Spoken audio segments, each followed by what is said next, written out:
ఆకాశం దిగి వచ్చి మబ్బులతో వెయ్యాలి మన పందిరి.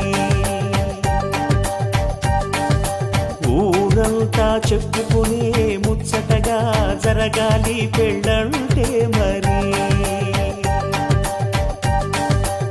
చెరిసగమవమని మనసులు కలుపుతూ తెర తెరిచిన తరుణం.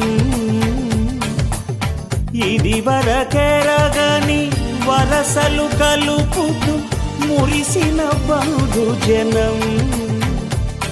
మా ఇళ్ళలేత మా వెళ్ళ తోరణాలన్నీ పెళ్లి శుభలేఖలే. అక్షింతలేసి ఆశీర్వదించమను పిలుపులైన వీగాలులే. ఆకాశం దిగి వచ్చి మబ్బులతో